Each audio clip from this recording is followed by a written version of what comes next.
And finally tonight, gas prices. Just what the heck is going on? Some economists are predicting that major U.S. cities may see $5 a gallon gasoline by Memorial Day weekend. Hello. And whenever those reports come out, it's no surprise to see headlines like this one over at foxnews.com. As gas prices rise, it's time to drill, baby, drill. But the Department of Energy just released figures showing gasoline demand is down from last year, while average prices are almost a third higher. So it's not supply and demand. We've been telling you for weeks that Wall Street speculators are driving up the cost of oil.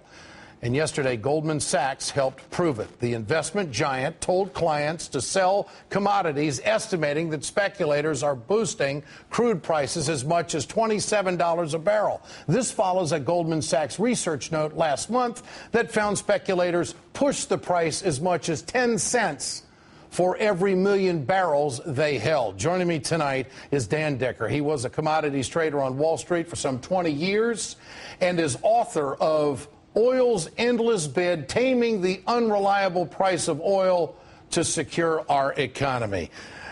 Dan, thanks for joining us tonight. Thank you, Ed.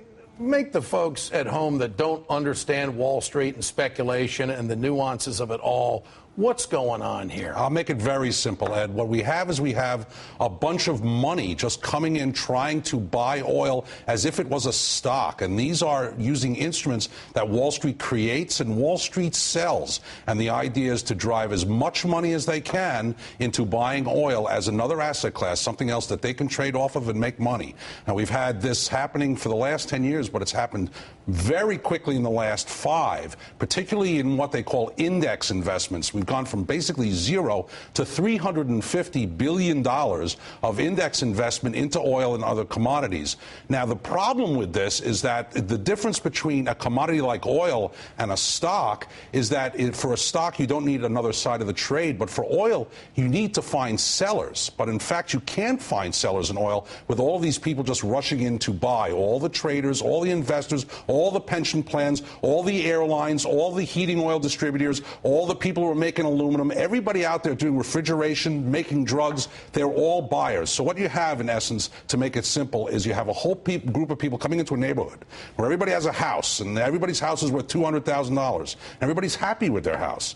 But the problem is everybody wants to buy this house, and the only way you can get someone out of a house that they're happy with that's worth $200,000 is to pay $300,000, $400,000, $500,000 for this house, and that's what's going on with oil. It is not supply and demand, bottom line. Bottom line, it is not supply and demand. Okay, this is the president speaking Wednesday about gas prices. Here it is. You add on top of that what's happening in the Middle East, and it makes folks nervous. And so these folks start saying, you know what, I'm going to bid a higher price on oil, on a barrel of oil now, because I'm thinking it's going to go up a little further in case something happens on the world oil markets. And that pushes prices up just a little bit more. He knows what's going on, and he can do something about it, can he? Well, I'm not sure if he can do something about it. What's happened is, of course, Dodd-Frank has given to the CFTC the mandate to put rules in for oil prices and to put rules into place that were mandated to be in place by February of this year. Now, obviously, they haven't done that. Why haven't they done that? Well, they've gotten an enormous amount of pushback of some of the people that you talk about, including Goldman Sachs and Morgan Stanley, PIMCO, the FIA, a whole bunch of organizations who have been pushing back against the CFTC on writing these rules. So what we have is we have a CFTC that cannot complete the mandate that they have, and in fact, they're not even going to look at some of this stuff until next year. So will we see $5 a gallon gas this summer? I think there's no doubt about it, Ed. All this money continues to come in. Yeah. There's nothing really to stop it. You've got a lot of reasons why more money will throw in. Dan Dicker, great to have you with us tonight. Tonight in our survey, I asked, should the Democrats vote for the budget deal? 8% of you said yes, 92% of you said no. That's the Ed Show. I'm Ed Schultz. See you tomorrow night as we head to Madison, Wisconsin. Town hall meeting at the Barrymore Theater, 6:30 to 8 o'clock.